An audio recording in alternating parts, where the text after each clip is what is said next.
한마디로 말해서 오늘은 이주열 한국은행 총재가 미국 금리 인상의 충격을 경고했다는 소식을 전해드리겠습니다.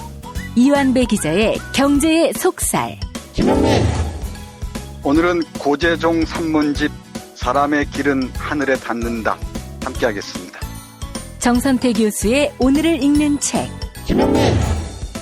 오늘은 미니 총선이라 불리우는 보궐선거에 대해 말씀드리겠습니다.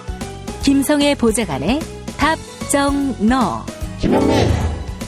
네, 오늘은 KBS의 과거사 청산 그리고 반미 언론이 된 조선일보에 대해서 말씀드리겠습니다. 정상근 기자의 오늘 미디어.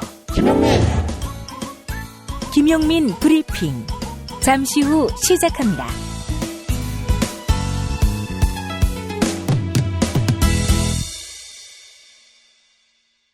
경애하는 영도자 김용민 동지께서는 빵에 계신 이명박 각하를 위하여 폴인브레드 옛날 팥빵을 판매하기로 결정하시었다. 폴인브레드 옛날 팥빵은 남조선 11번째 제과 명장이 만든 팥빵으로서 이명박 각하의 사조에서 차로 1시간 거리에 있는 용인에서 재배한 용인 백옥살로 만들었기 때문에 더욱 고소할 것이라고 말씀하시었다. 특히 이명박 각하가 구속된 후 첫 아침 식사가 모닝빵이었다는 점을 기억한다면 더더욱 고소할 것이라고 말씀하시었다. 용인 백옥살과 100% 국산팥, 청정 제주의 달걀만을 사용해 남조선 제과 명장이 만든 폴인브레드 옛날 팥빵. 구입은 고소한 김용민닷컴, 김용민닷컴.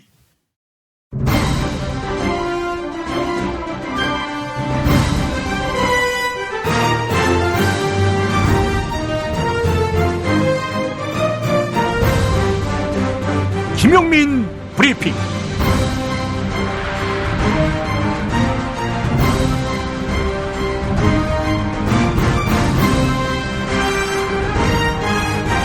(2018년 6월 5일) 화요일입니다.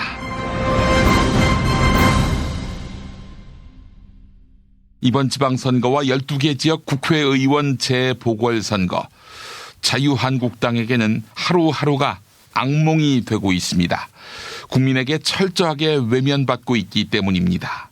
당대표는 자동차 컬렉션 항의에 못 이겨 끝내 유세를 포기했습니다.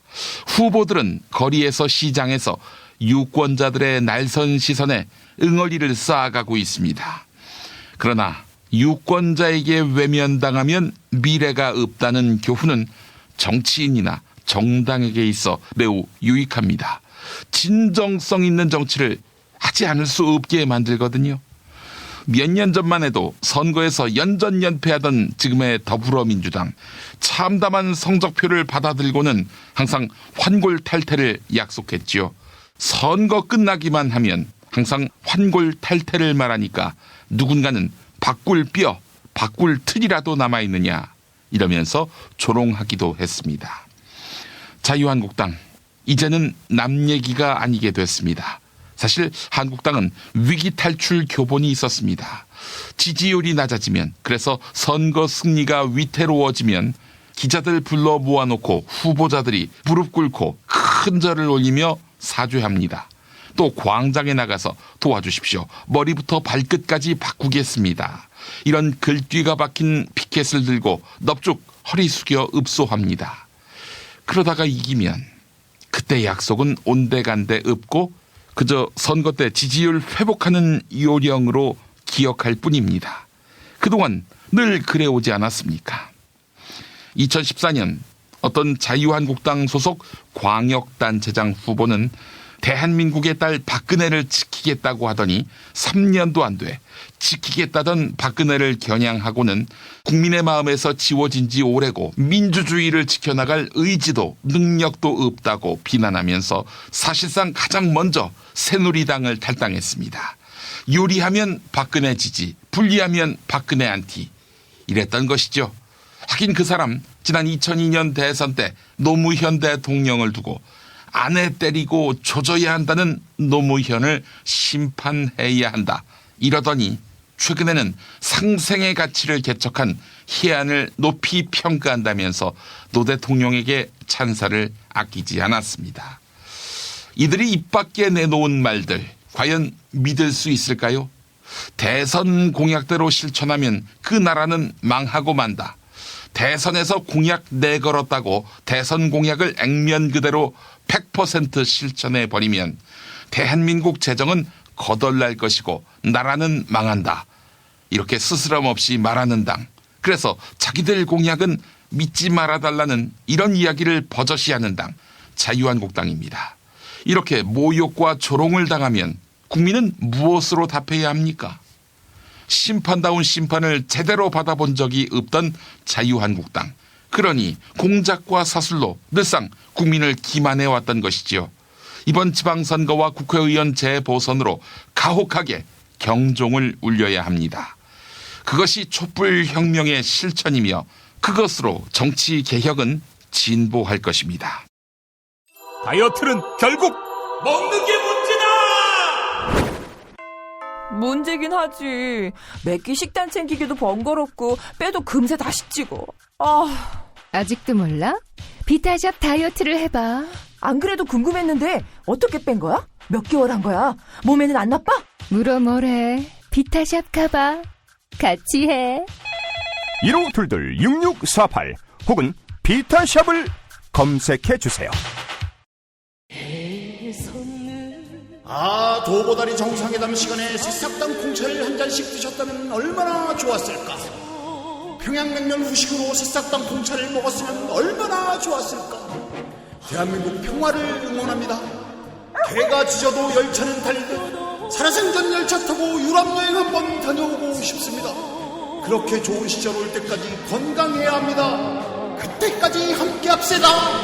시원하게 드시면 더욱 좋은 내 몸의 적폐청산 새싹당 콩차. 전창걸몰닷컴 전화문의 070-8635-1288. 운전자를 위한 꿀팁 7,000원 운전자 보험 카페. 알고 계세요? 교통사고가 나면 형사합의금, 벌금, 변호사 비용 이거 자동차 보험에서는 보장 못해요. 운전자 상해까지도 책임져드리는 7,000원 운전자 보험 카페. 버스, 택시, 트럭 등 영업용 차량 운전자를 위한 12,500원 운전자 보험 카페도 있습니다. 실손, 부모님 건강, 자녀 보험도 안내해드립니다. 02849-9730 연중 무휴라 언제든 02849-9730.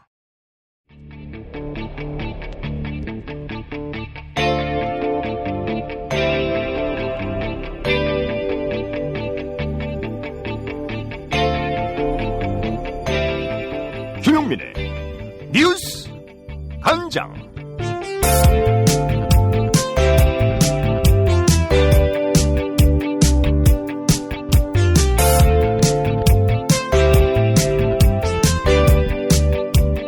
양승태 대법원장 시절 사법부가 상고법원 설립을 위해 박근혜 정권과 이른바 재판 거래를 한 것 아니냐, 이런 의혹이 제기되고 있습니다. 하지만 일각에서는 협력 사례로 거론된 재판 가운데 이명박 정부 시절 판결이 내려진 사건도 있었다. 이미 확정 판결까지 나온 재판에 어떻게 개입하고 거래하느냐, 이런 반론을 제기하고 있는데요. 춘천지방법원 류영재 판사는 사법부가 재판 협력을 거론하는 것 자체가 삼권분립 위반이자 사법독립 침해다, 이렇게 목소리를 높입니다. CBS 라디오 김현정의 뉴스쇼에 출연한 춘천지법 류영재 판사의 말 들어보시죠. 우리가 재판 거래 없었다고 하면 없는 걸로 여러분 아십시오. 그 문건 그거 뭐 진짜로 실행된 것도 아닙니다. 라고 말한들 그런 문건이 한 건도 아니고 여러 개가 나온 상황에서 국민들이 알겠습니다. 의심해서 죄송합니다. 이렇게 가겠느냐. 지금 그 말씀이신 거죠? 네. 그러니까 국민들이 의심을 하는 건 굉장히 합리적이라고 저는 생각하고요. 이런 상황에서. 예. 그리고 또 사법부가 지금 스스로 재판의 외관의 공정성을 해한 상태에서 국민들의 의심을 법치주의를 무시하는 태도라고 꾸짖어지는 안 된다고 생각합니다. 근데 이제 뭐 양승태 전 대법원장이나 일부 분들은 이렇게 말씀하세요.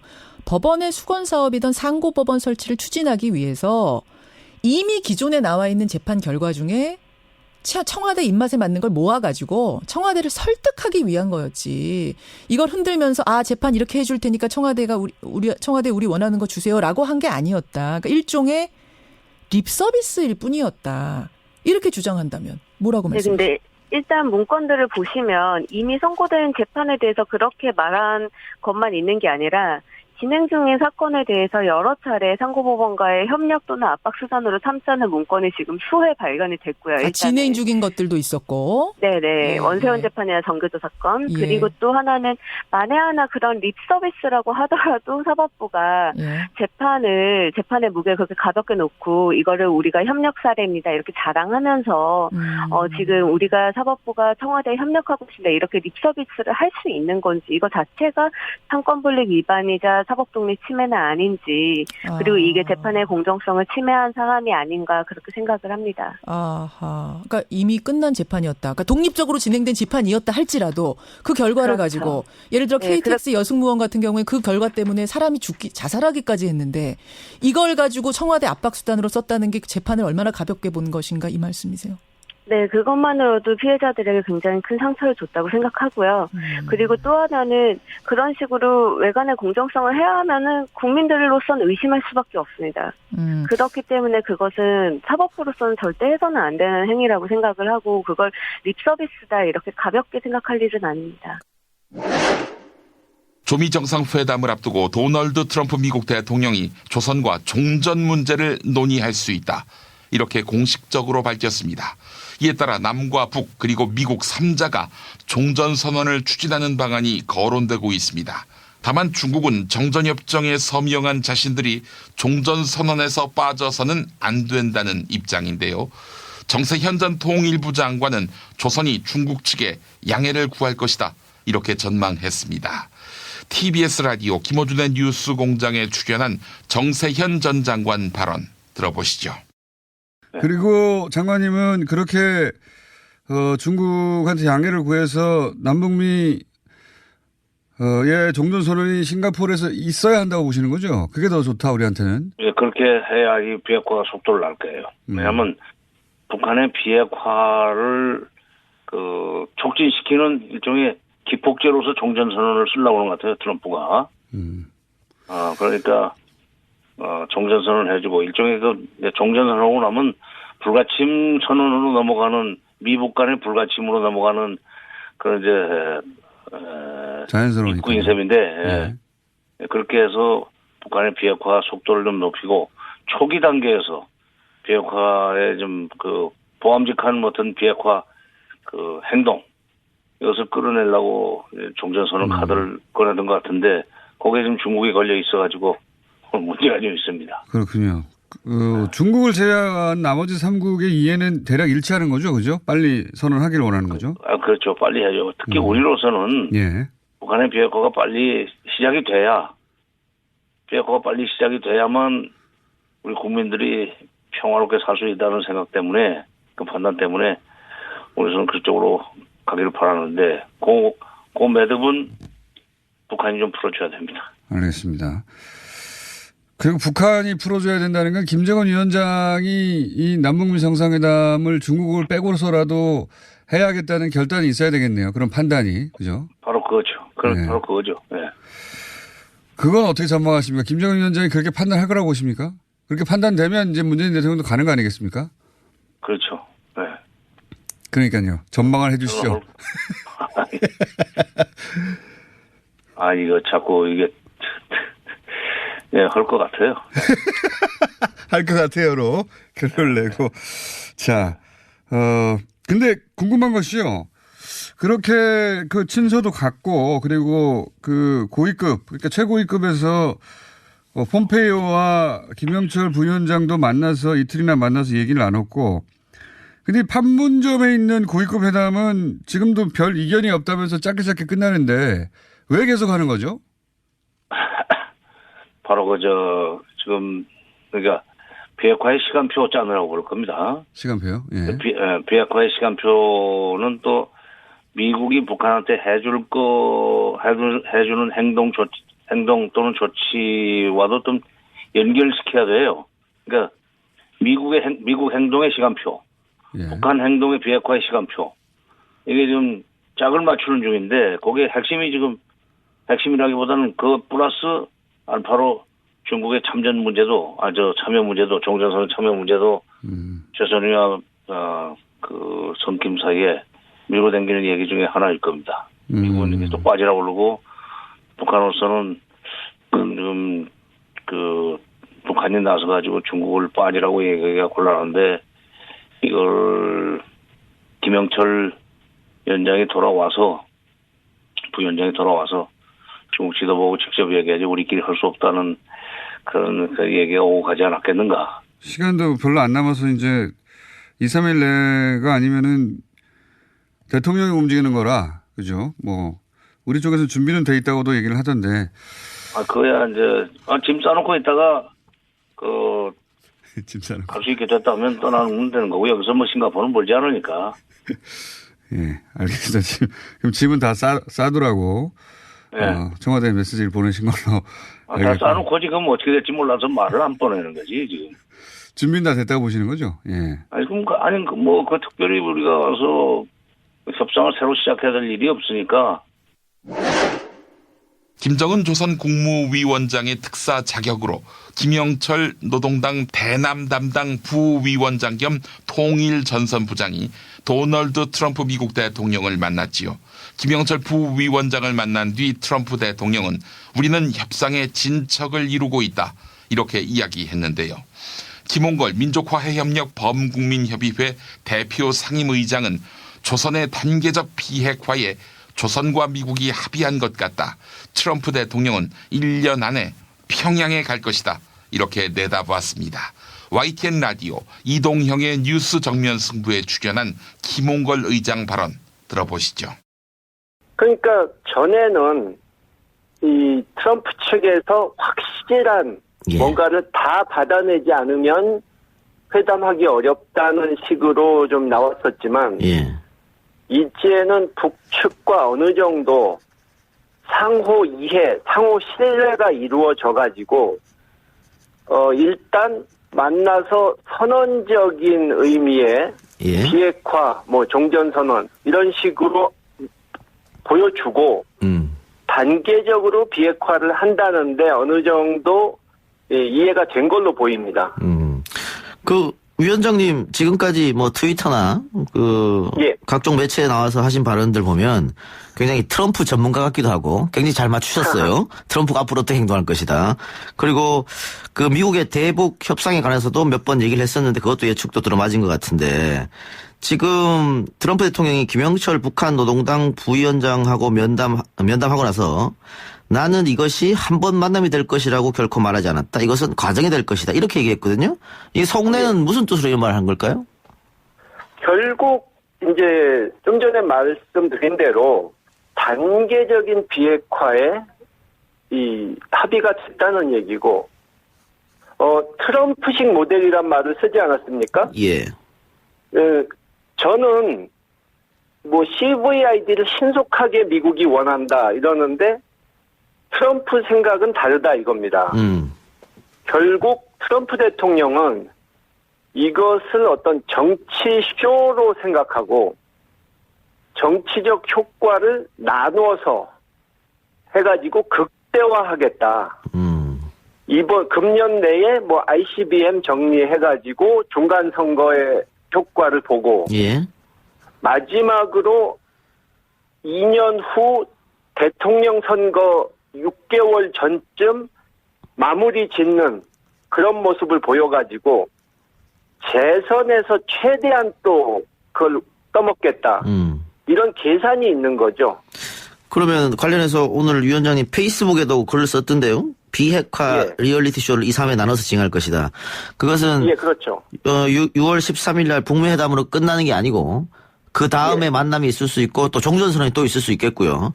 또 그렇죠. 해를 넘겨서라도 또 만남이 있을 수 있겠고 이걸 가지고 계속 트럼프는 자신의 정치적으로 이득되는 대로 써먹을 것이다. 이런 생각이십니까? 예, 맞습니다. 그래서 저는 1년 내로 트럼프 대통령이 평양에 갈 가능성이 꽤 높다고 봅니다. 그러면 트럼프의 어떤 그런 의중, 뭐 북한도 어느 정도는 파악할 텐데 북한이 트럼프의 의중대로 끌려가겠습니까? 뭐 끌려간다기보다도 이제 미국, 북한 사이에 상호 어느 정도 신뢰가 생겼다는 얘기죠. 그러니까 지난번에 서한을 보내서 뭐 회담 못할 수도 있다 했는데 그때 북측이 좀 통 크게 양보를 하겠다고 했고 그러면서 남북 정상회담을 하지 않았습니까? 그 후부터 이게 급물살을 타가지고 미국도 북한의 입장을 어느 정도 이해해주고 맞춰주겠다고 나오니까 서로 이제 문제가 좀 잘 풀려간다는 뜻이죠. 서로 원하는 걸 이루고 있기 때문에. 그 트럼프 대통령이 대북 지원 방식과 종전선언 가능성도 언급했는데 그것도 역시 몇 번 나눠서 이렇게 보여주는 그런 맥락이라고 봐도 될까요? 그러니까 이북에서는 일단 자기들이 CBM 뭐 해체라든가 이런 것을 하는 것은 가능한데 아무것도 받는 것이 없이 무조건 다 내주기만 하면은 그쪽도 뭐 군부라든가 일반 주민들에게 주는 충격이 너무 크기 때문에 뭔가 좀 남쪽이나 미국 쪽에서 이 선물을 보여주길 원하는 거죠. 그래야 명분이 생기니까. 근데 이제 뭐 트럼프 대통령이 한중일 3국이 북한 지원을 하게 될 것이다 하는 얘기는 이미 다들 예상했던 겁니다. 옛날 제네바 합의 때도 자기네들이 합의한 다음에 우리 쪽에 청구서를 내밀었거든요. 그렇죠. 또 미국은 어차피 협박당해서 뭐 돈 내놨다 이런 소리를 듣기는 곤란하기 때문에 북한도 기대를 하지 않았고 어차피 제재만 풀어주고 국제사회에서 지원이나 투자를 받을 수 있게만 해주면 미국이 안 해줘도 북한에게는 큰 지장이 없거든요. 그래서 지원은 한국, 중국, 일본이 하면 된다. 그것도 다분히 국내 정치를 의식해서 또 표면적으로 말을 한 거 아닐까요? 미국 국내 정치요? 예, 그렇죠. 근데 우리는 그것을 뭐 나쁘게 해석할 필요가 없고 오히려 이제 북방으로 진출하는 데 있어서 우리에게 기회가 왔다고 해석을 해야 될 것 같습니다. 제가 보기에는. 진실은 반드시 밝혀진다고. 무엇이 진실입니까? 대통령이라고 하는 지위를 진실을 밝히지 않는 데에 역이용해서. 김보영 아나운서가 함께합니다. 아프니까 팩트다. 안녕하세요. 아프니까 팩트다 김보영입니다. 김문수 자유한국당 서울시장 후보는 서울의 한 뉴타운을 찾아서 재건축 그리고 재개발 활성화에 나서겠다고 했습니다. 지난달 31일에 있었던 김문수 후보의 발언 들어보시죠. 왜 남들은 이 반잣집 속에 살아야 되느냐. 서울에 이런 데가 4대 군데가 넘어요. 김문수 후보 측은 서울 지역에는 시가 행정 처리 절차를 미루는 약 600개의 재개발 재건축 사업장이 있다고 밝혔습니다. 특히 서울시장에 당선하면 가장 처음 할 일을 재건축 재개발 사업 도장 찍기다. 이렇게 공약했습니다. 당선 즉시 관련 내용 검토를 시작해 취임 첫날 모두 처리하겠다는 겁니다. 이에 오마이뉴스가 팩트체크에 나섰습니다. 먼저 도시계획정비법에 따르면 특별시장은 정비계획을 직접 수립하거나 지정할 수 있습니다. 하지만 정비계획 수립 이후에는 주민설명회와 주민공람, 서울시의회 의견 청취, 서울시 도시계획위원회의 심의를 거쳐야 합니다. 이 가운데 주민공람은 30일 이상, 시의회 의견 청취 기간도 60일 이내로 규정하고 있습니다. 주민설명회와 도시계획위원회 심의 절차를 생략한다고 해도 최소 90일이 소요됩니다. 다음 주 수요일 치러지는 지방선거에서 당선한 서울시장의 취임일은 7월 1일인데요. 당선일부터 취임일까지 18일 동안 모든 절차를 사업을 진행하는 건 불가능합니다. 또한 정비계획이 확정되면 사업시행인가 그리고 관리처분인가를 거쳐야 합니다. 그런데 사업시행인가와 관리처분인가의 승인권자는 서울시장이 아니라 자치구청장입니다. 서울시장이 도장을 찍을 수 있는 부분이 아닌 것이죠. 오마이뉴스는 김문수 후보의 발언은 대체로 사실이 아니다. 이렇게 판정했네요. 지금까지 아프니까 팩트다였습니다. 아이고 무릎이야. 주사도 맞고 무릎 보호대도 이것저것 써봤는데 효과가 없네. 무릎펜 몰라? 무릎펜? 무릎펜이라고 이번에 새로 나온 무릎 관절 보호대야. 우리 부모님도 무릎펜 사용하시고 운동하는 재미에 푹 빠지셨어. 어디서 살 수 있어? 네이버에서 무릎펜을 검색 후 쇼핑몰에서 구매하시고 상담은 010-2255-4489 최 과장을 찾아주세요. 골반 잡자 바로 잡자 바디로직. 허리 통증 바로 잡자 바디로직. 몸매 교정 바로 여름에도 아시죠? 바디로직 라이트. 통기성이 좋아서 한여름에도 쾌적. 신축성은 여전해서 내 몸에도 최적. 올여름도 자세가 좋아지는 골반 교정 타이즈 바디로직. 검색창에 골반 교정 바디로직 라이트.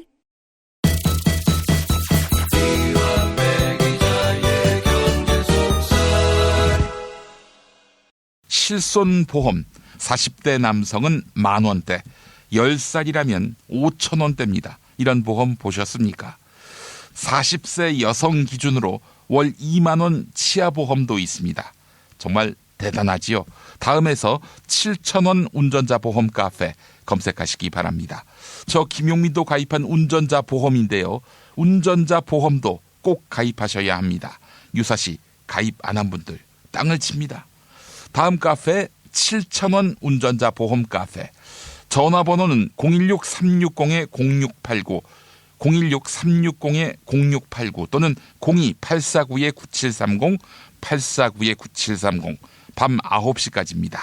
김용민 브리핑을 통해서 신청한다고 하시면 잘해주실 겁니다. 경제의 속살로 이어가겠습니다. 민중의 소리 이완배 기자 함께하겠습니다. 이완배 기자님. 안녕하십니까? 예, 자 오늘 어떤 이야기 준비하셨습니까? 예, 오늘은 좀 우울하고 걱정스러운 뉴스를 전해드려야 됩니다. 예. 이주열 한국은행 총재가 어제 아침에 서울 조선호텔에서 열린 BOK 국제 컨퍼런스라는 게 있습니다. 여기에 개회사에서 상당히 강한 어조로 미국 금리 인상에 대한 경고를 했습니다. 이 BOK 국제 컨퍼런스는 매년 하는 행사예요. BOK가 한국은행의 약자죠. 뱅크 오브 코리아의 약자고 예. 이 행사는 매년 한국은행에서 하는 컨퍼런스입니다. 근데 이 행사가 중요한 게 아니고 여기서 항상 하는 한국은행 총재의 발언이 중요합니다. 한국은행은 우리나라 통화정책, 그러니까 돈의 양을 풀고 줄이고 하는 일을 결정하는 독립기관이죠. 그러니까 여담으로 사전 설명을 좀 드리면 왜 이 한국은행이 정부로부터 완전히 독립이 돼 있어야 하냐면 한국은행이 발권력을 가진 곳이기 때문입니다. 그러니까 돈을 찍을 권리가 한국은행에 있어요. 그런데 어떤 정부건 자기가 집권했을 때 경제 지표가 좀 좋아져 보이는 걸 원하죠.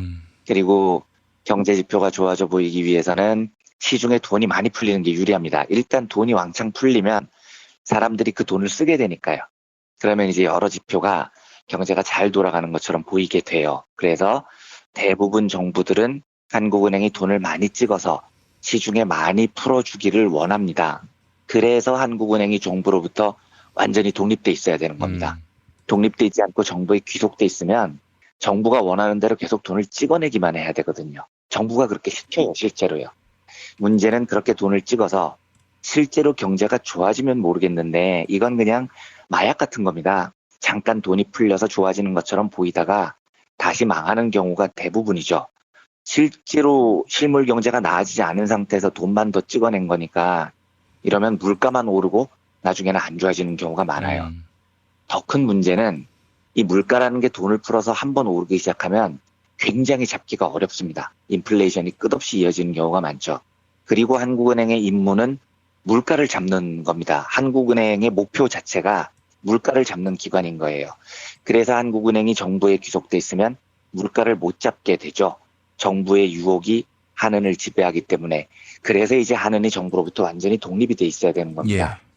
근데 우리나라는 사실 오랫동안 한은이 전혀 독립기관의 역할을 못했습니다. 어느 정도였냐면 1970년대 80년대만 해도 한국은행의 별명이 재무부의 남대문 출장소였어요. 재무부가 하라는 대로 했던 기관이었던 거죠. 요 한국은행 독립을 위해서 평생 소신을 가지고 싸웠던 분이 조순 총재였고요. 초대 민선 서울시장 하셨던. 그리고 김대중 정부 들어와서야 한은이 거의 완전히 독립이 되는 수순을 밟습니다. 지금은 뭐 당연히 한은이 정부로부터 완전히 독립이 돼 있고요. 그래서 실제로 한은 총재의 한마디 한마디는 아주 중요합니다. 한은이 정부로부터 독립돼 있기 때문에요. 그래서 한은의 분석이 굉장히 객관적인 겁니다. 정부처럼 자기의 뭐 경제 정책을 치장할 필요도 없고요.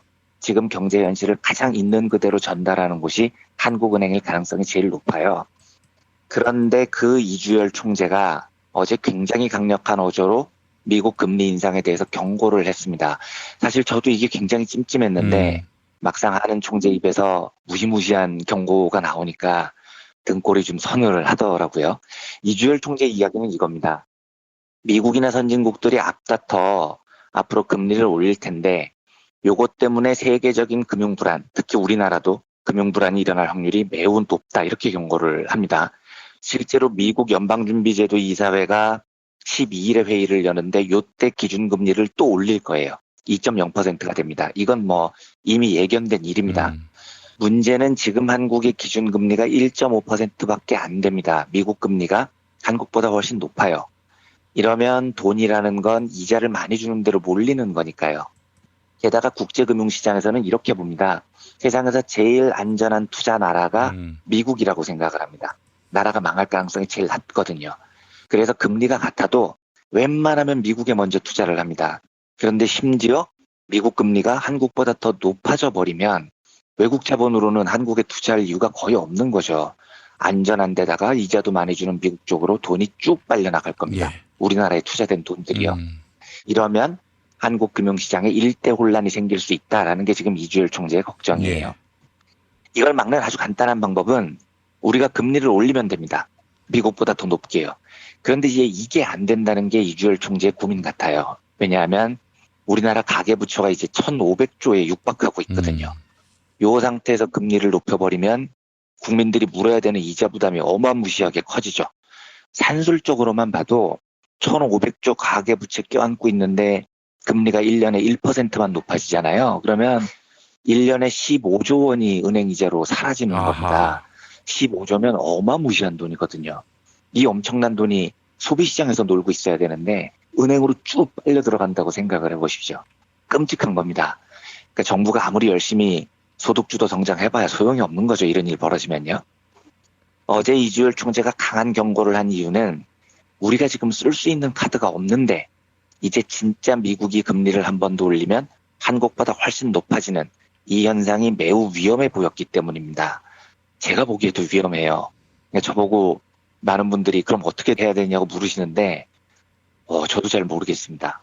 박근혜 정권 말기부터 이 가계부채 문제가 진짜 심각하다. 그리고 다음 정권 경제정책의 발목을 무지하게 잡을 것이다. 이렇게 걱정도 했고 이건 해결하는 방법이 없으므로 기도를 해야 된다라고도 말씀을 드렸는데 실제로 제 머리에서는 지금 기도를 열심히 하는 것 외에 방법이 안 보입니다.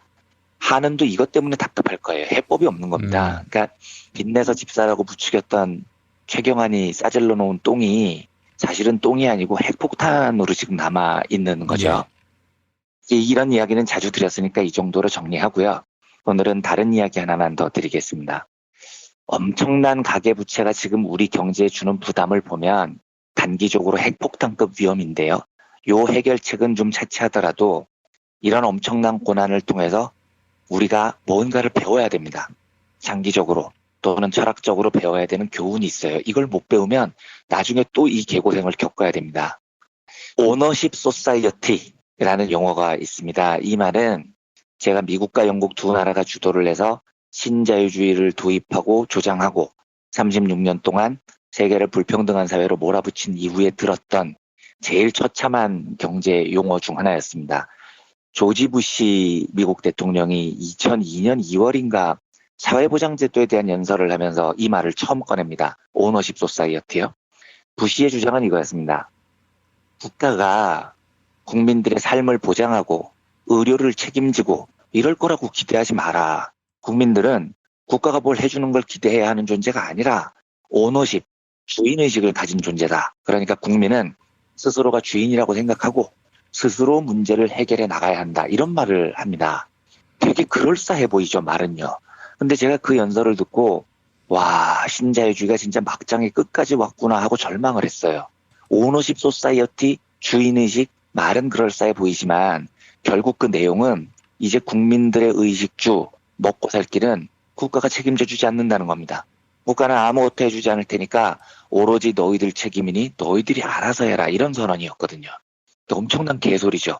우리가 국가의 주인이라는 건 우리가 자주적인 주체로서 주인이라는 거지, 국가가 기본적인 국민들의 의식주를 보듬어 주지 않을 거면 국가라는 게 왜 존재하는 건데요. 부시 보고 똥폼 잡으라고 대통령 만들어 놓은 게 아니지 않습니까? 예. 사람이 굶어 죽으면 살려야 하는 게 국가고 사람이 잘 곳이 없으면 재워주는 곳을 찾는 게 국가입니다. 그런데 오너십 소사이어티, 주인의식의 사회, 이런 그럴싸한 말로 국가의 기본 책임을 방기하겠다는 거예요. 예전에 김대중 전 대통령이 재임 시절에 어떤 분이 이제 굶어서 세상을 떠난 일이 있었어요. 그걸 너무너무 안타까워하는 그런 대통령의 모습을 보면서 아니 뭐 개인의 불행이지 싶었거든요, 그동안은. 근데 아니구나. 이게 국가가 이거는 책임졌어야 할 그런 문제였다라는 생각이 들었고, 사실 이명박 박근혜 시대에는 뭐 굶어 죽든 말든 신경도 안 썼잖아요. 뭐 국민들이 물에 빠져 죽든 말든 전혀 뭐 개의치 않고 참만 퍼졌던 정권이었는데, 저는 그때 이분이 정말 철학이 있는 대통령이구나, 김대중 대통령이, 그런 생각을 가졌습니다. 맞습니다. 그리고 그 철학이야말로 국가를 이끌어갈 사람이 정말로 기본적으로 가져야 되는 겁니다. 이제 저도 그 이야기를 하겠지만 이명박 박근혜는 그게 제로였고요. 그런데 이 부시는 세계 최강대국의 대통령이 이런 이야기를 너무 태연히 해버리는 거예요. 오로지 시장에서 결정된 빈부격차를 그냥 존중하자. 가난해? 가난하면 나가 죽어라. 이런 이야기를 미국 대통령이 하고 다니는 겁니다. 그런데 요까지만 해도요. 신자유주의를 신봉하는 참 멍청한 부시다운 개소리다, 요 정도였는데, 부시가 2004년에 재선에 당선되면서 이 오너십 소사이어티를 변형을 해서 2기 부시 정부의 공식적인 경제 철학으로 삼습니다. 그래서 2기 대통령 취임을 할 때 취임사의 이 오너십 소사이어티 전략이라는 게 정식으로 공표가 됩니다. 그런데 이때 나온 오너십 소사이어티 개념에는 그냥 국민들이 알아서 사세요를 넘어서는 무시무시한 발언이 들어있었습니다. 뭐였냐면, 우리 미국 국민들이 대통령인 내가 보면 오너십이 너무 부족하다. 주인의식이 없다. 그러면 어떻게 오너십을 키우고 국민들의 주인의식을 높일 수 있느냐? 그 답은 주택을 보유하라. 이렇게 이야기를 하는 겁니다. 그 제가 듣다가 진짜 원문을 찾아봤다니까요. 너무 놀라서. 이게 사실인가 싶어서요. 아니, 국민들이 오너십, 주인의식을 가지는데 자가주택을 보유하는 거하고 뭔 상관이 있단 말입니까? 근데 이 부시 설명이 사회 구성원들이 자기 집을 갖고 있게 되면 국가에 의존하지 않고 스스로 인생을 설계할 수 있다, 이렇게 말을 해요. 그리고 그런 사회는 자기들 서구 사회, 미국 자본주의가 추구하는 책임의식, 자유, 번영, 이런 가치를 가장 효과적으로 달성할 수 있는 사회다, 이렇게 말을 합니다. 너무 황당하잖아요. 그런데 개소리를 그렇게 당당하게 하니까 진짜 당황스럽더라고요. 내 집이 있으면 국민이 주인의식이 생겨서 국가에 의존하지 않는다고요? 아니, 그리고 그게 말이 되고를 안 되고를 떠나서 국민이 국가에 좀 의존하면 안 되는 겁니까?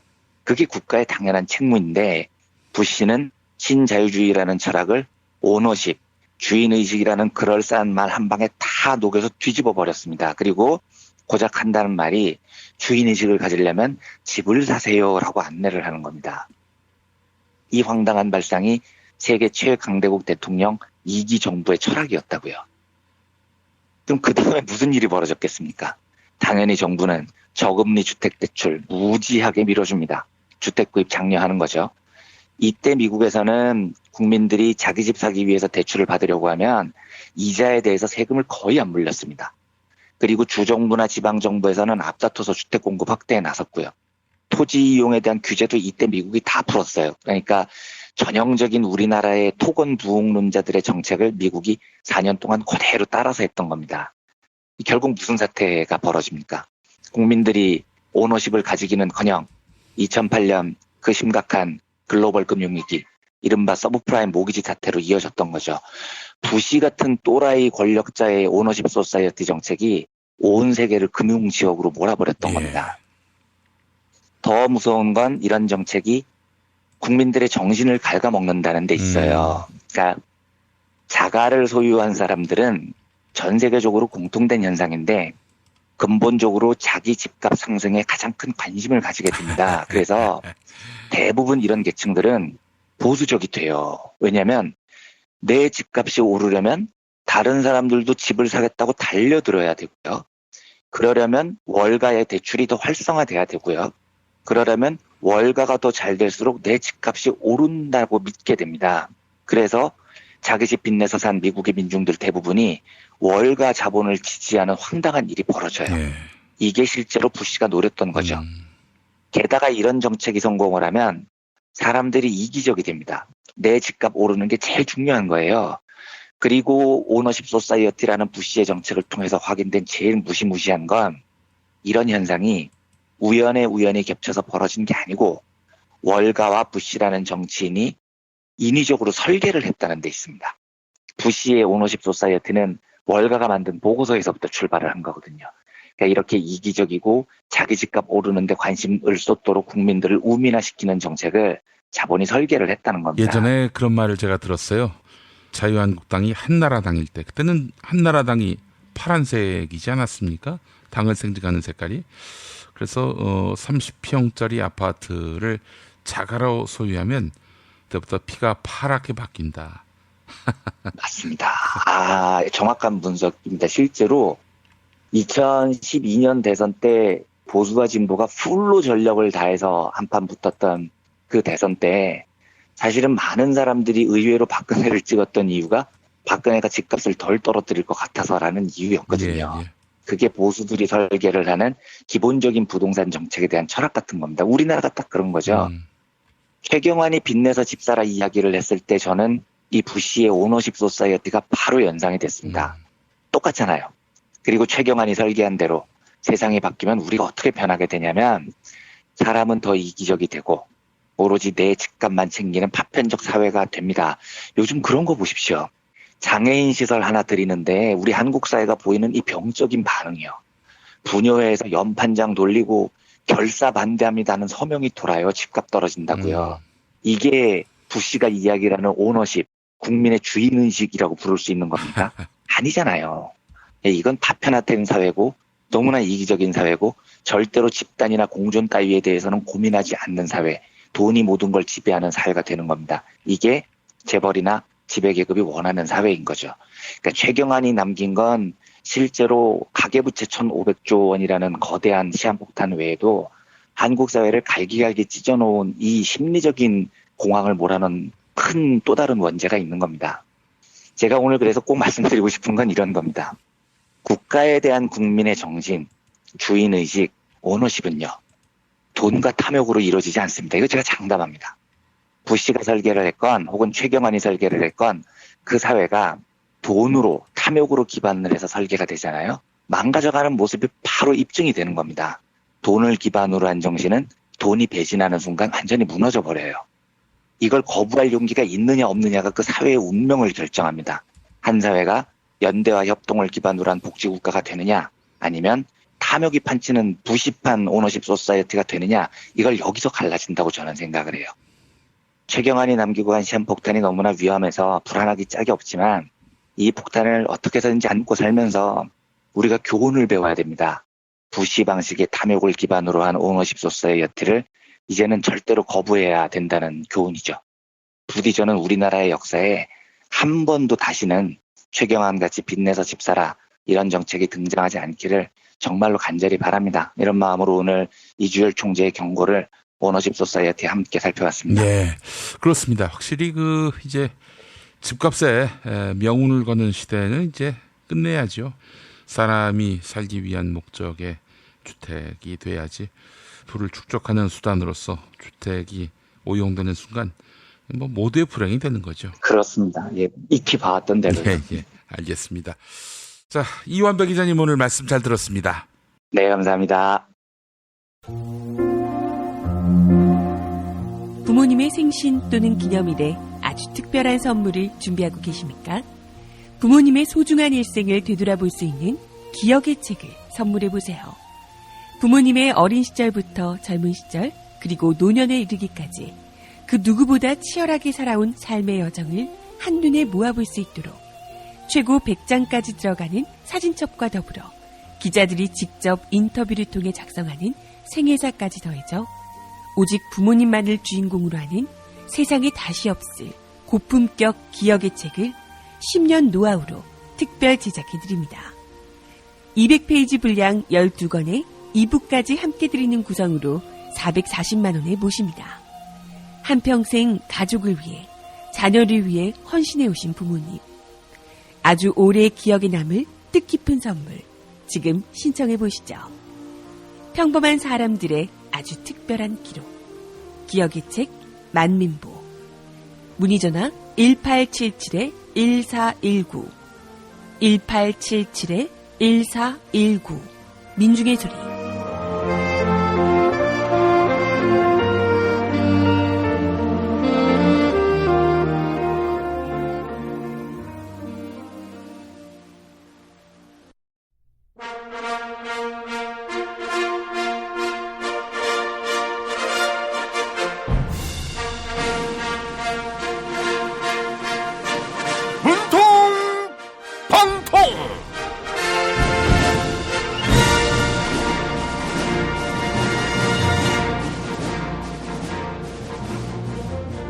대통령 문재인입니다.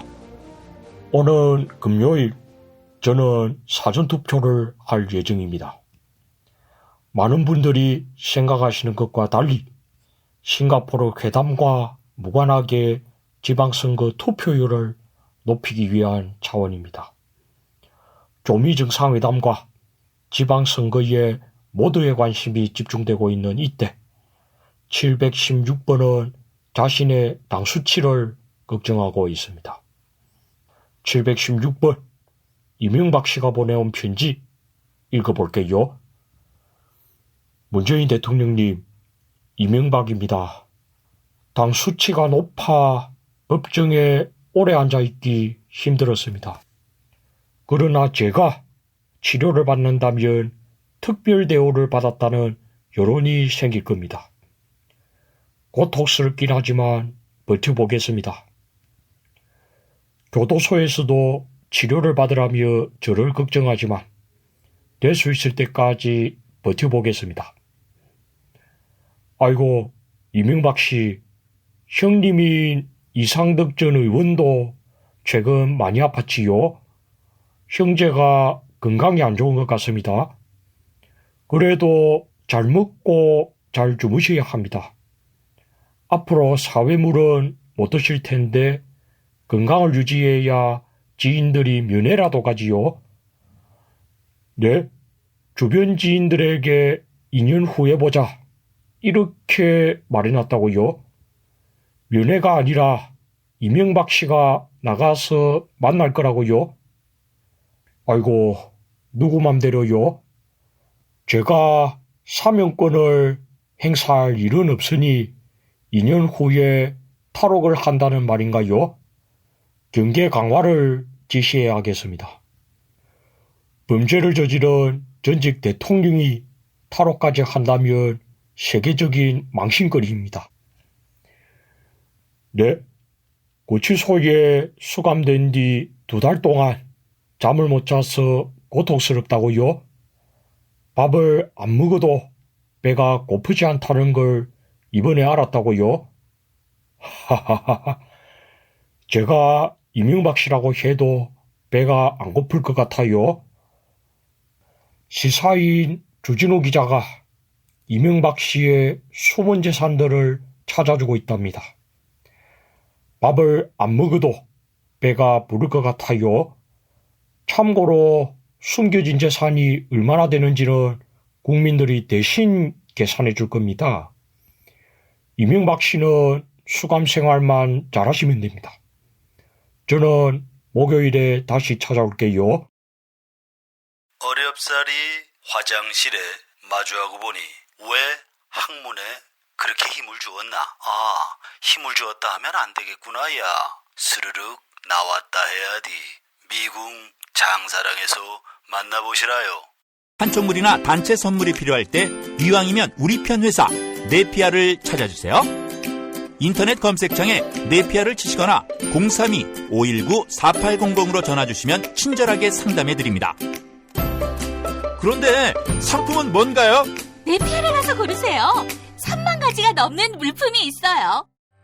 탈모인가 예비 탈모 여러분, 저희 제품 꼭 쓰세요. 그 고통을 알기에 최대한 싸게 팝니다. 이제 탈모약 써도 괜찮다고요? 같이 쓰면 부작용 없이 2배 효과입니다. 이미 모발 이식했다고요? 그럼 더 싸게 오래 유지해야죠. 아직 젊고 두피도 반짝거리지 않는다면 100% 뿌리 깊은 샴푸 두피 영양제 1566-7871. 허위 매물에서 우리의 가족과 이웃을 지키는 더불어중고차. 더불어중고차는 직영정비소를 운영하여 판매부터 수리까지 최고의 서비스를 제공합니다. 카카오톡 검색창에 더불어중고차를 검색하시거나 1661-3363으로 전화주세요. 노력한 만큼 내어주는 자연. 그 자연의 마음을 알기에 정성농장 홍삼. 검색창에서 정성농장 홍삼을 검색해주세요. 010-9754-6972.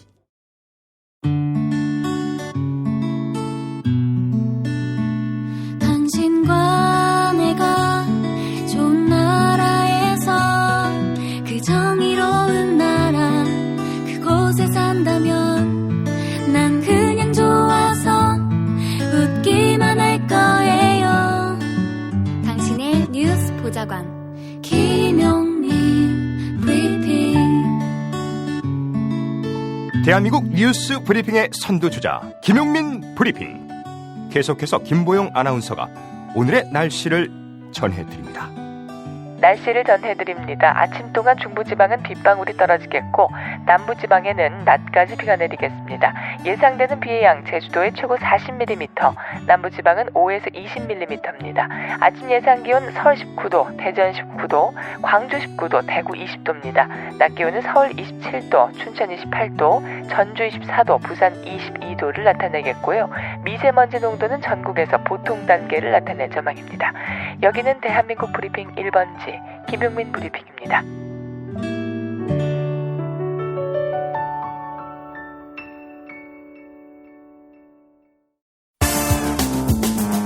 오늘을 읽는 책, 문학평론가인 국민대학교 국문학과 정선태 교수와 함께합니다. 국민대학교 한국어문학부 국어국문전공 정선태 교수님 함께하겠습니다. 교수님. 네, 안녕하세요. 네, 교수님. 오늘 어떤 책 소개해 주시겠습니까? 네, 제가 지난 주말에 짧은 여행을 다녀왔는데요. 네. 가방에 이 고재종 선생의 산문집 사람의 길은 하늘에 닿는다를 넣고 갔습니다. 예.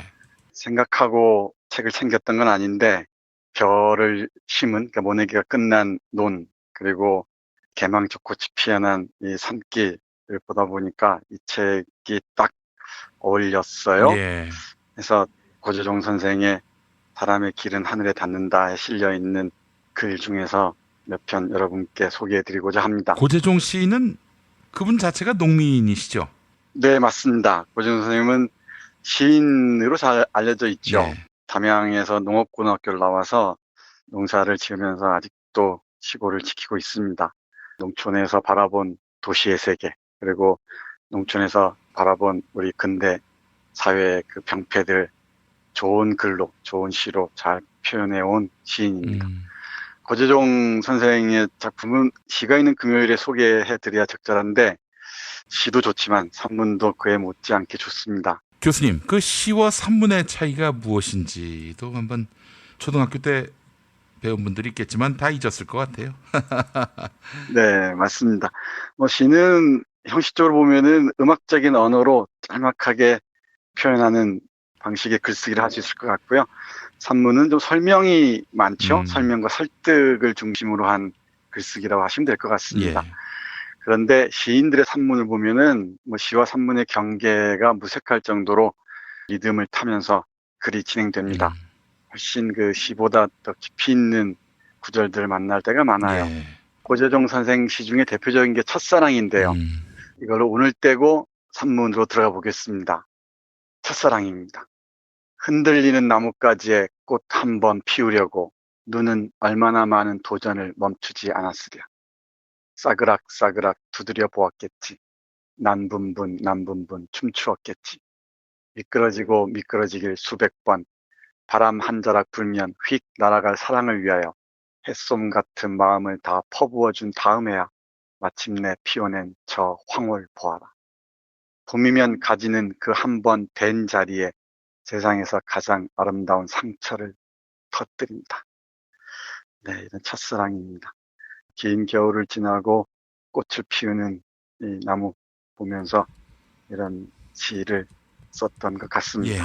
맨 마지막 연에 나오는 봄이면 가지는 그 한 번 된 자리에 세상에서 가장 아름다운 상처를 터뜨린다.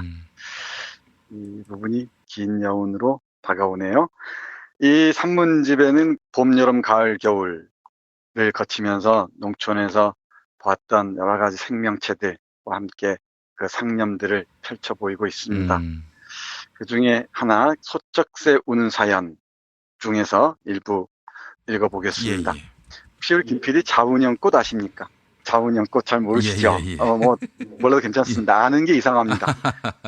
요즘에 농사를 안 짓는 땅들이 많잖아요.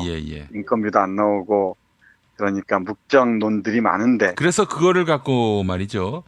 물류 창고 이런 걸로 세 내주는 그런 경우가 많습니다. 네, 정말 그 볼품없이 논 가운데 들어선 창고 건물들, 가건물들 보면은 아찔해질 때가 있죠.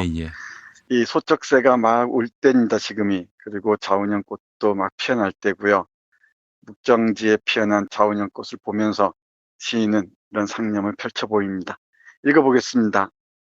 그 보리밭을 돌아보게 하는 소쩍새 울음은 또 논둑 밭둑에 점점 핏점으로 무수히 피어난 자운형꽃을 보게 합니다. 소쩍새가 피를 토해 저렇게 꽃을 피웠는지, 아니면 농민들이 거기에 떨군 수많은 눈물이며 핏방울이 저렇게 꽃으로 화했는지, 하여간에 자운형꽃은 자운형꽃대로 오늘 우리 농민의 아픔을 대변해주고 있습니다. 저 자운형꽃을 나는 점점 핏방울 같은 꽃이라 했거니와 김용택 시인은 숯불 같은 꽃이라 했습니다. 하지만 본래는 흰 보랏빛 수수한 꽃이지요. 자운형 어린 잎과 줄기는 우리 어릴 적에 풀씨라고 불리며 구황의 식물로 이름을 드날렸습니다. 헌데 요사이는 저 꽃이 주인 떠나고 묵정지로 버려진 빈 논에 가면 지천으로 흐드러져 있습니다. 꼭이 그간 주인이 땅에 떨구었던 눈물과 땀과 피, 기쁨과 그리움까지 죄에 빨아먹고 거기 주인이 마지막 남겨둔 노여움은 이글이글 숯불로 피었다가 거기 주인이 마지막 남겨둔 한과 서러움은 서리서리 핏방울로 토하는 모습. 그러다 저렇게 뒷산에서 소쩍새라도 쩡쩡 우려예면 에라이 나만 뭔 죄가디 노여움도 서러움도 다 부질없다 고 사방 벌나비나 꼬드기가 부르고선 그 벌나비에 쑥쑥 찔러오는 침 끝에 온몸 보랏빛으로 멍을 들인 채 청천 하늘에 대고 하늘 연문이나 뿌리고 있는 모습이 얼마나 처연한지요. 묵정지, 작년까지만 해도 사륙제로도 소작이 거래되더니 올해는 이팔제로도 농사를 짓겠다는 사람이 없어 더 많은 논들이 묵어질 판입니다. 소작이라 많이 짓고 땅 한 뙑이라도 그토록 소유하고 싶어 했던 농민들이었는데 어쩌다가 이렇게 돼버렸는지 묵정지에 자운형꽃 무더기 흐드러진 모습을 보노라면 다만 오열이 솟구칠 뿐입니다. 네, 이렇게 쓰고 있습니다. 소쩍새 울음소리에서 핏방울처럼 피어난 자운형꽃을 떠올리고요. 또 묵정지에 피어난 자운형꽃에서 농민들이 한과 서름, 기쁨과 그리움, 땀과 피를 떠올리는 이 시인의 감각이 오롯합니다. 이런 작품들이 하나하나 빼놓을 수 없을 정도로 빼곡하게 실려있는 산문집입니다. 우리 청취자 여러분들도 이 고재중 선생이 전하는 아름다운 언어로 전하는 상처 입은 농촌의 소식을 한번 귀 기울여 들어보셨으면 참 좋겠습니다. 예. 이어서 꽃과 노동과 가난을 위하여라는 작품도 함께 보겠습니다. 꽃과 노동과 가난이라는 그 제목이 그대로 보여주듯이 서서히 그 쓰러져가는 농촌의 풍경들을 아련하게 그리고 있습니다. 사실 한국의 근대화 과정은 농촌이 괴멸되는 과정과 비례하면서 이어져 왔죠. 지금이야 그 농촌이 제 표현을 빌자면은 공동묘지 대합실이 되어버렸습니다만은 수많은 노인들만 남아 있고요. 누구도 그 농촌을 지키려 하지 않는데 그게 우리에게 어떤 그 상실로 다가올지 미루어 짐작할 수 있을 듯도 합니다. 꽃과 노동과 가난을 위하여에서 한 구절 여러분께 읽어드리겠습니다. 이렇게 바쁘나 바쁜 사람들의 시절에 나는 오늘도 들녘에서 찔레꽃이나 보고 돌아왔습니다. 몸 아픈 것을 핑계로 작년부터 올해까지 계속 농사일에 매달리지 못하고 있는 터에 며칠 전엔 서울에서 내려온 어느 답사팀에 공짜로 끼어 남도 일대를 돌게 되었는데 차창 밖으로 바라보는 들길이며 산천에 무더리 피어난 찔레꽃을 볼 때마다 눈물이 치솟았습니다. 강진 다산 초당을 가다가 모가 새파랗게 자라오는 모판을 보고 울었고 해남 대둔사와 토마를 가다가는 쟁기질할 논에 맑은 물이 찰랑찰랑 넘쳐나고 있는 광경을 보고 울었으며 영암 월출산과 무의사 쪽으로 돌아오다 보리를 베고 있는 늙은 노 부부의 굽은 등허리와 그 위에 부서지는 5월 햇살 때문에 울었는가 하면 화순 운주사와 담양의 소세원과 식영정을 가다가는 그 너른 논에 이항기 혼자 탈탈탈탈 모를 씹는 모습들에 또 가슴이 미어지고 눈물을 주체할 수가 없었습니다. 세월이 아무리 개망난이로 흘러도 이 땅 모넬철만 되면 사방에 무더기로 피어나는 찔레꽃, 모 심다 간간 바라보면 단바람에도 온몸으로 사래치며 들 가득한 우리의 거친 숨결을 쓸어주는 찔레꽃 떨기에 마음을 위안 삼고 그 찔레꽃 같은 땀송이 눈물송이로 어린 모 포기를 쓰다듬으며 모를 내는 사람들 앞에서 나는 건강 하나 건사하지 못하고 그만 패배의 시간을 보내겠구나 하는 생각이 들 때마다 정녕 민망한 울음을 삼키지 않을 수가 없었던 것입니다. 그러나 저들이 흘리는 찔레송이 같은 눈물 방울들은 이제 밤이면 밤이슬 쓰고 한 뼘씩이나 자라날 뼘잎 끝이 별빛으로 빛날 것입니다. 이 세상에서 아름다운 것들은 어느 것 하나 허술이 사라지는 법이 없기 때문입니다. 네, 우리 고재종 시인 마음 같지는 못하겠지만 저도 이 들판의 풍경을 보면서 이런 생각을 했습니다. 남도 다상초당 근처, 해남 대둔사와 토말 근처, 월출산과 무의산 근처에서 본 농촌의 풍경이 찔레꽃 송이 같은 눈물을 자아냈던 것 같습니다. 찔레꽃 하면 노래로도 잘 알려져 있지만 배고플 때 먹었던 그 꽃잎이기도 하고요. 또 찔레순을 따서 먹기도 했죠. 지금이야 다 아득히 잃어버린 기억입니다만은 이렇게 망가져가는 서러움만 남은 농촌을 그냥 두고만 보고 있어야 할지 우리 정말 발상의 전환, 대담한 상상력이 필요할 때가 아닌가 이 고재종 선생의 산문집을 읽으면서 생각을 해보았습니다. 조금 서운해서 한 편 더 골랐습니다. 성육꽃 한 송이입니다. 성육꽃 한 송이. 네, 꽃 시리즈로 이어오고 있는데요. 자운형꽃에서 찔레꽃, 그리고 이 글에서는 개망초꽃과 성육꽃입니다. 여기서 농촌의 그 피폐한 모습을 개망초꽃과 성육꽃에 대비해서 그리고 있는 솜씨가 정말 만만치가 않습니다. 이게 다 그 시인 자신의 삶에서 우러나와서 그런 게 아닌가 싶은데요. 어떤 글이든 삶의 진정성에 따라갈 만한 아름다운 시는 없죠. 가장 아름다운 시는 삶에서 우러나는 게 아닌가 생각하게 됩니다. 이 성육꽃 한 송이 읽어보겠습니다. 이러한 들에 살면서 나는 그간 정녕 살아있는 것들을 살아있는 것으로 제대로 느낀 적이 있는가? 논과 밭, 산과 내, 심지어 풀과 나무와 꽃과 새 같은 것들도 정치적, 경제적 압박과 수탈 차원에서만 보며 스스로를 가두어온 것은 아닌가 하는 생각이 새삼 이 들녘에서의 삶의 방식을 돌이켜보게 합니다. 물론 그간 우리 농촌의 삶이 피폐할 대로 피폐해왔고 극한 소외와 가난 속에 버려져 있었다는 것은 주지의 사실입니다. 그러므로 이런 모순을 타파하고 농민도 사람답게 사는 세상을 꿈꾸자고 외쳐온 것은 너무도 당연했고 또 의당 그래야 했습니다. 그럼에도 바로 그런 단선적 논리 때문에 농업적 삶이 가지는 본래적 건강성, 그 생명성을 천착할 수 없었고 인간이 가지는 자연의 귀의성을 소홀히 취급했으며 자연과 조화 내지는 합의를 통해서만 영위할 수 있는 농업적 삶에 대한 바른 인식도 할 수 없었으며 대지와 평화에 대한 염원으로서의 들력 또한 볼 수 없었던 것은 아닌가 생각이 듭니다.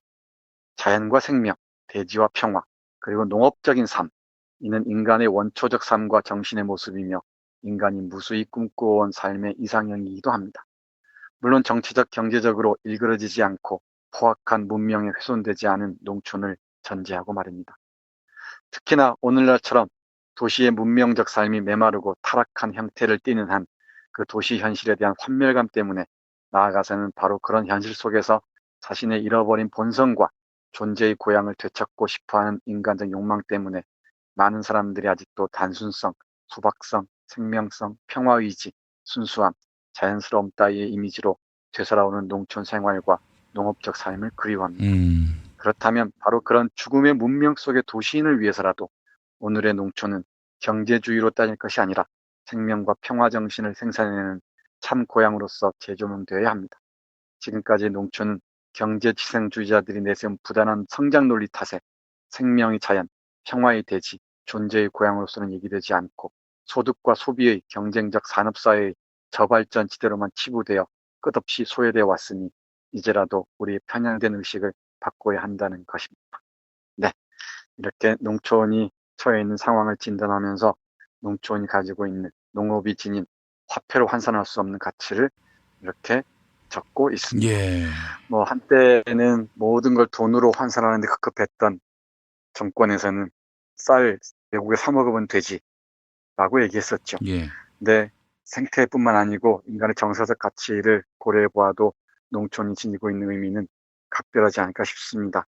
그래서 또다시 농촌을 하나의 경제주의적 관점으로 바라볼 게 아니라 삶의 가치를 더 윤택하게 하고 풍요롭게 하는 관점에서 바라보셨으면 어떨까 생각합니다. 예. 아울러 들길에 나가볼 기회가 있으시거든 이 고재종 선생의 산문집 사람의 길은 하늘에 닿는다 옆에 끼고 한 편씩 읽으시면서 이 안에 시도 많이 들어있습니다.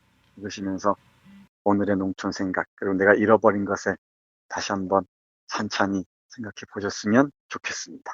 알겠습니다. 이 책이 나온 때가 이제 1996년으로 돼 있는데 네, 맞습니다. 네. 거듭된 영농 실패로 자살을 택한 젊은이 포도밭에 놀러온 도시 연인에게 포도송이를 안겨주고 돌아서서 한숨 짓는 35살 총각 농민의 이야기. 이 이야기들이 다 책 안에 녹아 있는데 세상을 떠난 노인의 상여를 짊어질 젊은이 하나 없는 전남 담양읍 궁산리 마을, 이 마을의 이야기들이 고스란히 담겨 있습니다. 언제쯤 농업을 돈이 되는 일에서 가치 있는 일로 바라보는 시선이 달라질 수 있을까요? 글쎄요. 당장은 쉽지 않을 줄 압니다만은 그야말로 가치관의 변화를 동반하지 않는 농촌에 대한 시선은 농촌을 살리는데 별다른 기여를 하지 않을 겁니다. 농촌을 그냥 풍경으로만 감상하는 수준을 크게 벗어나지 않을 것 같아요.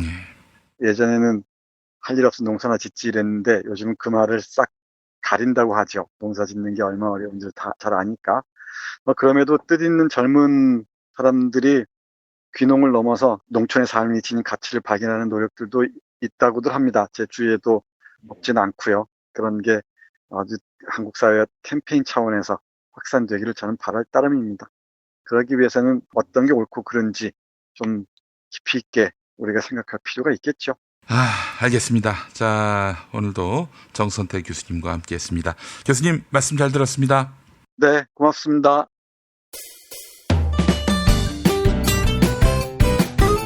뉴스포렌메리 순서입니다. 김용민 트위터 계정에서는 매일 설문조사가 진행되고 있습니다. 최저임금 인상의 긍정 효과가 90%라는 문재인 대통령의 발언을 언론이 문제 삼고 있습니다. 특히 한국개발연구원 KDI의 보고서를 인용해 최저임금 인상의 속도를 조절해야 한다. 이런 논조의 보도를 이어가고 있습니다. 최저임금을 대폭 올리면 소득 증가 효과보다 고용 감소 부작용이 더 크다는 겁니다. 그래서 언론의 속도 조절론 제기에 사람들이 의견을 여쭈었습니다. 오늘 새벽 2시까지 모두 1684분이 설문조사에 참여해 주셨습니다. 86%, 10명 가운데 9명의 시민들은 최저임금 인상 속도 조절론에 반대한다고 응답해 주셨습니다. 속도 조절론에 찬성한다는 의견은 14%에 그쳤네요. 트위터를 통해 김용민 브리핑과 함께 하실 수 있습니다. 정성수님, 일단 10,000원까지는 올려놓고 시작했으면 합니다. 이대수님, 언제까지 노동자에게만 희생을 강요하는 건가요? 설문조사에 참여해주신 여러분께 감사의 말씀 전합니다.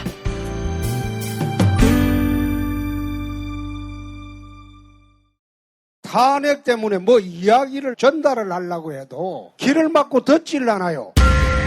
회족 수준으로 쪼그라든 한국 보수. 회생의 길은 과연 있을까? 변화된 정치 환경, 갈 길 잃은 보수에게 새로운 희망을 제시한다. 애국보수의 화려한 부활과 집권을 위한 본격 가이드, 김용민의 신간, 보수를 지켜라. 진중권도 투표하는 보수 정당, 광주에서도 일당이 될 수 있는 보수 정당, 젊은이들의 입당이 줄을 잇는 보수 정당. 언제까지 민주당 정의당을 부러워만 할 것인가? 부러우면 진다니까? 자유한국당 당원 김용민이 쓴 보수를 지켜라. 이김에서 나왔습니다.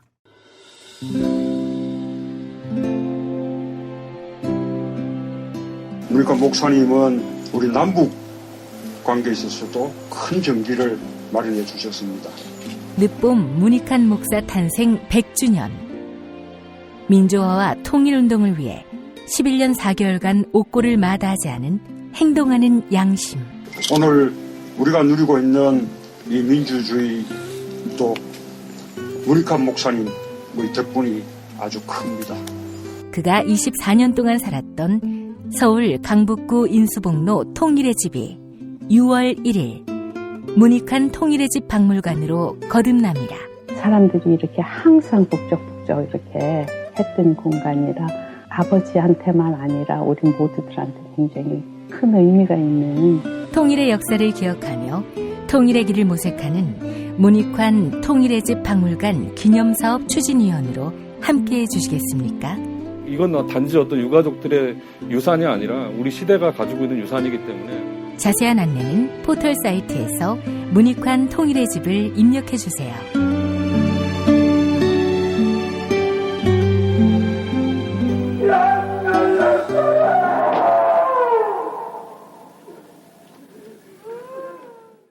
도올 김용옥 선생의 마가복음 강해로 여러분을 초대합니다.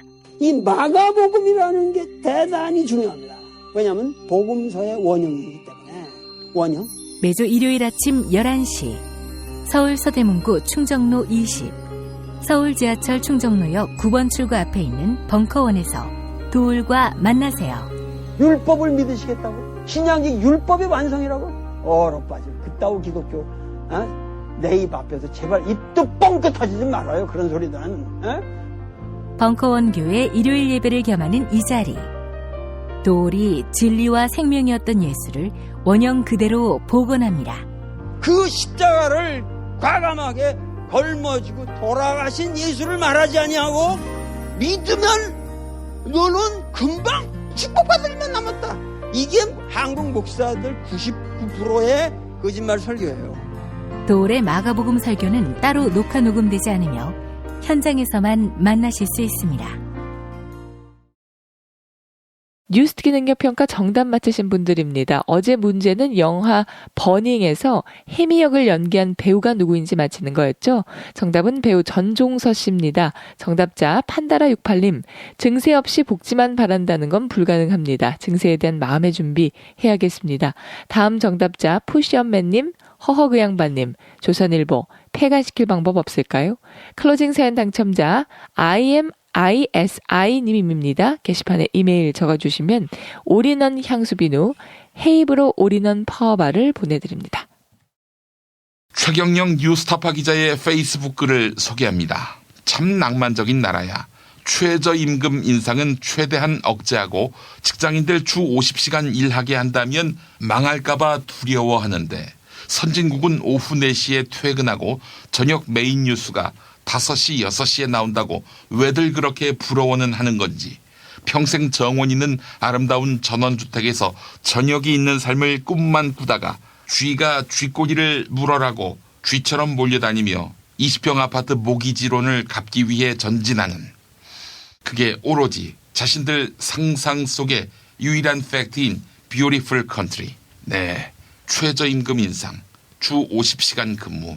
네, 인간다운 삶을 살기 위한 가장 기초적인 전제 아닙니까? 이것도 과하다라고 이야기하는 자들, 그들이 평소에 민중의 삶에 관심이 있었는지 돌아볼 필요가 있을 것 같습니다.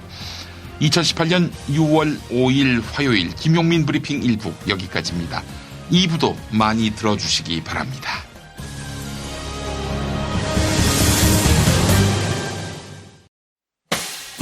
김용민 브리핑과 함께한 시간 어떠셨어요? 다음 시간에도 보다 바르고 알차며 즐거운 정보로 여러분을 찾아가겠습니다. 팟캐스트 포털 팟빵에서 다운로드하기, 구독하기, 별점 주기, 댓글 달기로 응원해주세요. 잊지 마세요. 다운로드하기, 구독하기, 별점 주기, 댓글 달기.